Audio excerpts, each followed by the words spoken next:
महागणपतिं मनसा स्मरामि महागणपतिं మనసా స్మరామి. TR creations family అందరికీ నా హృదయపూర్వక ధన్యవాదాలు. అలాగే ఈ ఫిబ్రవరి మాసానికి సంబంధించి మాస ఫలితాలు ద్వాదశ రాశుల వారికి ఎలా ఉండబోతుంది అనేది చూసే ముందు మేజర్ ఈవెంట్స్ ఏమున్నాయి, గ్రహాల ట్రాన్సిట్ గోచారం ఎలా ఉంది ఏంటి అనేది చూద్దాం. ఈ మాసంలో మాఘ పూర్ణిమ 1వ తారీఖు, అలాగే ఇక్కడ 14వ తారీఖుతో ఏదో గత 2 నెలలుగా ఉన్న శుక్రమూఢమి 14వ తారీఖుతో ఇక్కడ శుక్రమూఢమి త్యాగం అవుతుంది ఫిబ్రవరి 14న.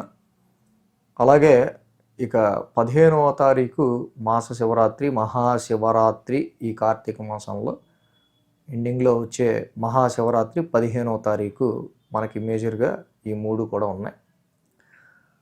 ఇక గ్రహాల గోచారానికి సంబంధించి చూస్తే కనుక ముఖ్యంగా ఫిబ్రవరి 4వ తారీఖున బుధుడు మకరం నుంచి కుంభంలోకి వస్తున్నారు. ఫిబ్రవరి 6వ తారీఖున మళ్ళీ 2 రోజుల్లోనే శుక్రుడు మకరం నుంచి కుంభంలోకి వస్తున్నారు. మళ్ళీ అక్కడి నుంచి ఒక వారంలో ఫిబ్రవరి 13వ తారీఖున అంటే 3వ వారంలో రవి కూడా కుంభంలోకి వస్తున్నారు. ఆ తర్వాత ఫిబ్రవరి 23వ తారీఖున అక్కడి నుంచి ఒక 7 రోజుల్లోనే మళ్ళీ ఫిబ్రవరి 23వ తారీఖున కుజుడు కూడా ఇక్కడ కుంభరాశిలోకి వస్తున్నారు. సో నెమ్మదిగా అన్ని గ్రహాలు కూడా ఈ రాశి వాళ్ళకి మనం చూస్తే కనుక కుంభరాశిలో పంచగ్రహ కూటమిగా రాహువు కూడా, కేతువు ఇక్కడ సింహంలో ఉన్నాడు, రాహువు కూడా కుంభరాశిలోనే ఉన్నారు. పంచగ్రహ కూటమిగా మనకి ఏర్పడుతున్నారు. ఫిబ్రవరి 23 కల్లా శని మీనరాశిలో, అలాగే గురుడు మిథున రాశిలో, కర్కాటకంలో చంద్రుడు, సింహంలో కేతువు. సో ఈ విధమైన గ్రహ సంచారంతో ఇక్కడ గ్రహాల యొక్క గోచారం మనకు కనిపిస్తుంది. ఈ పంచగ్రహ కూటమి ఏర్పడటం, అలాగే మిగతా గ్రహాల గోచారం ఆధారంగా ఫిబ్రవరి మాస ఫలితాలు ప్రతి రాశికి ఏ విధంగా ఉండబోతున్నాయి ఏంటి అనేది మనం ఇప్పుడు చూద్దాం. మేషరాశి వారికి సంబంధించి ఫిబ్రవరి మాస ఫలితాలు ఏ విధంగా ఉండబోతున్నాయి ఏంటనేది చూద్దాం. ఫిబ్రవరిలో ఈ రాశి వాళ్ళకి సంబంధించి మేషరాశికి యోగిస్తున్న గ్రహాలు మనం చూస్తే కనుక ఇంట్రడక్షన్లో చెప్పుకున్నట్టు 4వ తారీఖు నుంచి కుంభరాశిలోకి అడుగు పెడుతున్న బుధుడు మిత్ర రాశిలో లాభస్థానంలోకి అడుగు పెడుతున్నాడు. ఇది చక్కగా చాలా మంచి పాజిటివ్ చేంజ్. శుక్ర భగవానుడు కూడా ఈ రాశికి లాభస్థానంలోకి మిత్రక్షేత్రంలోకి అడుగు పెడుతున్నారు. సో బుధుడు శుక్రుడు కూడా ఇద్దరు కూడా మిత్రస్థానాల్లో లాభస్థానంలోకి అడుగు పెట్టడం, అలాగే తర్వాత రవి కూడా ఇక్కడ లాభస్థానంలోకి అడుగు పెడుతున్నారు 13వ తారీఖు నుంచి. కుజుడు కూడా ఇక్కడ 3వ వారం అయ్యాక 4వ వారంలో 23వ తారీఖు కుజుడు కూడా లాభస్థానంలోకి అడుగు పెడుతున్నారు. ఇక్కడ ముఖ్యంగా ఆల్రెడీ రాహువు కూడా లాభస్థానంలో ఉన్నారు. పంచగ్రహ కూటమి ఈ రాశి వాళ్ళకి లాభస్థానంలో జరుగుతూ ఉంది మేజర్గా. సో కాబట్టి ఈ మేషరాశి వారికి మనం చూస్తే కొద్దో గొప్ప కొంత ఫైనాన్షియల్గా కానీ, ఏలినాటి శనిలో మీరు పడుతున్న కష్టానికి సంబంధించి గుర్తింపుగా కానీ, తృతీయంలో గురుడు నడుస్తూ ఎక్కువ మీరు ప్రతి పనిని కూడా కష్టించి పనిచేయాల్సి వచ్చే పరిస్థితులు ఏర్పడుతున్న సమయంలో ఫోన్లరా ఏదో కొద్దో గొప్ప మనకి ఒక లాభమో ఒక ప్రయోజనమో కలిగింది అనే విధంగా స్టెప్ బై స్టెప్ ఈ మాసంలో మీకు కొంత ప్రయోజనాత్మకంగా ఉండే ఆస్కారాలే కనిపిస్తూ ఉన్నాయి. ఈ రాశికి ముఖ్యంగా కుజ భగవానుడు రాశ్యాధిపతి ఉచ్చ స్థానంలో, దశమ స్థానంలో ఉన్నాడు. 23 వరకు కూడా ఈ రాశి వాళ్ళు ముక్కుసూటిగా ఉద్యోగ పరిస్థితులకు సంబంధించిన విషయాల్లో చాలా స్ట్రైట్ ఫార్వర్డ్గా అనుకున్న పని అనుకున్నట్టు చాలా యాక్షన్ ఓరియంటెడ్గా వీళ్ళు మా తెలిసిలేవా మధ్యలో చెప్పాలా అని ఎవరైనా అడ్డొచ్చినా కూడా కొంచెం అగ్రెసివ్గానే మీరు చేయాలనుకున్న పని చేసుకుంటూ ముందుకెళ్తూ ఉండే అవకాశాలు ఎక్కువ కనిపిస్తూ ఉన్నాయి. అలాగే బుధుడు ఇక్కడ 4వ తారీఖు నుంచి లాభస్థానంలోకి అడుగు పెట్టడం ఈ రాశి వాళ్ళకి సంబంధించి ఆరోగ్యపరంగా అయినా, శత్రువుల పరంగా అయినా, కమ్యూనికేషన్కి సంబంధించిన విషయాల్లో అయినా, మీడియా రంగంలో ఉన్న వాళ్ళకైనా గెయిన్ త్రూ యువర్ ఎనిమీస్, శత్రువులకి సంబంధించిన విషయాల్లో వాళ్ళు చేసేవి పనులు మీకు కొంత ఫేవరబుల్గానే మారుతూ ఉంటాయి. ఇలాంటి సిచ్యువేషన్స్ కోర్టు కేసెస్కి సంబంధించి అయినా, అనుకూలమైన పరిస్థితులు ఇక్కడ బుధుడి వల్ల మనకి చక్కగా కనిపిస్తూ ఉన్నాయి. శుక్ర భగవానుడు కూడా ఈ వారం ఫస్ట్ వారం తర్వాత నుంచి కూడా చక్కగా రెండో వారం నుంచి ఆయన లాభస్థానంలోకి అడుగు పెడుతుండటం వల్ల ఆర్థికపరమైన వ్యాపారపరమైన విషయాలకు సంబంధించిన విషయాల్లో మేషరాశి వారికి కొంచెం వ్యాపారపరంగా కూడా కొంచెం మంచి లాభసాటి కానీ ధనపరమైన విషయాల్లో కూడా కొంచెం వీళ్ళకి మంచి ఫ్లో ఆఫ్ మనీ కూడా బాగానే ఉండే ఆస్కారాలు శుక్రుడి వల్ల కూడా కనిపిస్తున్నాయి. ఈ మాసం meeting of so many people, ఎక్కువ వ్యక్తులతో పరిచయాలు అవడం, డిఫరెంట్ కళారంగంలో ఉన్న వాళ్ళు కొన్ని అంటే డిఫరెంట్ రంగాల్లో ఉన్న పీపుల్స్ని మీరు ఎక్కువగా కలిసే ఆస్కారాలు, నూతన పరిచయాలు ఎక్కువగా అయ్యే ఆస్కారాలు ఈ రాశి వారికి కనిపిస్తూ ఉన్నాయి.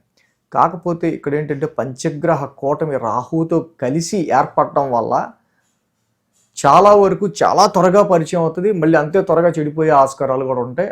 ఆ ఒక్క విషయం మాత్రం గుర్తుపెట్టుకోవాలి. లాభం వచ్చినట్టే ఉండి అనవసరంగా మళ్ళీ మనం అలా వచ్చిన లాభాన్ని పోగొట్టుకునే ఆస్కారాలు కూడా ఎక్కువగా ఉంటాయి. ఈ పంచగ్రహ కూటమిలో రాహువుతో కలిసి మాసగ్రహాలన్నీ ఇక్కడ కలుస్తూ ఉన్నాయి కాబట్టి ఇలాగ చాలా వరకు బ్యాలెన్స్డ్గా మీరు ప్రతి విషయాన్ని క్షుణ్ణంగా, అంటే ఇక్కడ రవికి శుక్రుడు పడ్డు, కుజుడికి బుధుడు పడ్డు, లాభస్థానంలో ఎన్ని గ్రహాలు ఉండటం వల్ల అక్కడ కొంచెం గ్రహయుద్ధం కూడా ఏర్పడుతూ ఉంది. సో కాబట్టి ఏ విషయాల్లో మనకి అనువు కాని చోట అధికులం అనరాదు. అనువుగా లేదు మనకు అనుకున్న చోట కామ్ డౌన్ అయిపోయి మీకు ఎక్కడ ఉపయోగంగా ఉంటుందో ఆ విషయాల్లో మీరు అడుగులేస్తే ఈ యొక్క మాసం మేషరాశి వారికి ఇంకా మంచి ఫలితం అనేది దక్కుతుంది. అలాగే ఈ రాశికి రవి యొక్క సంచారం కూడా అద్భుతంగా లాభస్థానంలోకి ఇక్కడ రవి వస్తున్నారు మేషరాశి వారికి ముఖ్యంగా. సో కాబట్టి ఈ మేషరాశి వారికి ఇన్వెస్ట్మెంట్స్ కానీ అండ్ ఇతరత్ర విషయాల్లో కూడా చాలా వరకు మంచి పాజిటివ్ ఇక్కడ ఉండే ఆస్కారాలు ఉన్నాయి. సో ఏదైనా ఈ రాశి వాళ్ళకి మేజర్గా మనకి శని భగవానుడి యొక్క స్థితి ఏదైతే వ్యయ స్థానంలో ఏలినాటి శని నడుస్తూ ఉందో, ఎంత ఖర్చు వచ్చినా ఎంత సంపాదించినా అది మళ్ళీ దాని ముందు అంత ఖర్చు మనకు కనిపిస్తూ ఉంటుంది. సో ఉద్యోగంలో కూడా ఒక గుర్తింపు కోసం చాలా కష్టపడాల్సి వస్తూ ఉంటుంది. అలాంటి పరిస్థితుల మధ్య మీరు నడుస్తూ ఉంటారు. కాబట్టి శనికి కూడా కుదిరితే కేజింపు నల్ల నువ్వులు, ఒక బ్లాక్ క్లాత్ చక్కగా మీరు దానం ఇచ్చుకొని శనివారం పూట ప్రతి శనివారం శనికి తైలాభిషేకం చేయడం మంచిది. అలాగే గురువు గారు కూడా ఈ రాశి వాళ్ళకి ఏంటంటే మెయిన్గా రెట్రాగ్రేషన్లో ఉన్నారు. అనవసరమైన తిరుగుడు, వెరీ ఫ్రీక్వెంట్ ట్రావెల్స్, ఆ ట్రావెల్స్ వల్ల ఎక్కువగా మీరు ఎక్కువ స్ట్రెస్కి స్ట్రెయిన్కి లోన్ అవటం, ప్రతి పని కూడా మీరు ఏంటంటే ఎక్కువ ఎఫర్ట్ పెట్టి కష్టపడి సెల్ఫ్ ఎఫర్ట్ పెట్టి చేయాల్సి వచ్చే పరిస్థితులు ఏర్పడటం ఇలాంటివి కనిపిస్తూ ఉన్నాయి. కాబట్టి గురువుకి కూడా దత్తాత్రేయుడి ఆరాధన ఎక్కువ చేసుకోవటం వల్ల ఈ రాశి వాళ్ళకి ఇంకా మంచి పాజిటివ్ రిజల్ట్స్ వస్తాయి. ఇక పంచమంలో కేతు ఉన్నారు. సంతానానికి సంబంధించి చూసేవాళ్ళు అండ్ పిల్లల ఎడ్యుకేషన్ గురించి ఆందోళనగా ఫీల్ అయ్యే వాళ్ళు ఎవరైతే ఉంటారో వీటి గురించి మోర్ కాన్సన్ట్రేషన్ చేస్తా జంటనాగులు ఉన్న చోట పాలాభిషేకం చేసుకుంటూ ఉంటే ఈ రాశి వాళ్ళకి ఇంకా మంచి ఫలితాలు అనేవి అటు ఉద్యోగస్తులకైనా వ్యాపారస్తులకైనా స్టూడెంట్స్కైనా ఉంటుంది. మొత్తంగా ఈ రాశి వాళ్ళకి ఏంటంటే నూతన మ్యారేజ్ మ్యాచెస్ చూసే విషయాల్లో అయినా పర్వాలా, కొంతవరకు గురుబలం లేదు కానీ కొన్ని పరిచయాల వల్ల కొద్ది గొప్ప కొంచెం బెనిఫిటబుల్గానే ఉండే ఆస్కారాలు అయితే కనిపిస్తూ ఉన్నాయి. సో మొత్తంగా మేషరాశి వారికి ఈ మాసం ఈ విధంగా ఉండబోతుంది. So thanks for watching. So అలాగే ఇక్కడ మెయిన్గా ఈ ఏలినాటి శని పీరియడ్లో నిజంగా శని వ్యయ స్థానంలో ఉన్నప్పుడు మనకి ఎప్పుడు జాబ్లో ఎక్కువ కష్టంగా అనిపించవచ్చు, వచ్చిన ప్రాఫిట్ ఎప్పుడు లాస్ అవ్వచ్చు, ఎక్కువ స్ట్రెస్ ఎప్పుడు ఉండొచ్చు. తృతీయంలో గురుడు వల్ల ఈ వృధా భ్రమణాలు, వృధా తిరుగుడు, ఎక్కువ కమ్యూనికేషన్, మోర్ సెల్ఫ్ ఎఫర్ట్స్, ఎక్కువ కష్టపడటం. పంచమంలో కేతు వల్ల సంతానానికి సంబంధించో మనం పెట్టుకున్న ఎక్స్పెక్టేషన్స్, ఇన్వెస్ట్మెంట్స్ గురించో ఎప్పుడు ఇబ్బందులు రావచ్చు, ఏ వారంలో అనేవి మనం వీక్లీ కూడా ఫాలో అయితే ఫలానా వీక్లో ఏ డేట్లో ఇవి ఎక్కువ జరుగుతాయి, ఫలానా వీక్లో ఏది ఎక్కువ రెమెడీ చేసుకుంటే బాగా తెలుస్తుంది అనేది కూడా మనకు తెలుస్తుంది. So thanks for watching TR creations. ధన్యవాదాలు. ఈ వీడియో కనుక మీకు నచ్చినట్లయితే లైక్ చేయండి, షేర్ చేయండి. మరిన్ని అప్డేట్స్ కోసం సబ్స్క్రైబ్ చేయడం మాత్రం మర్చిపోకండి.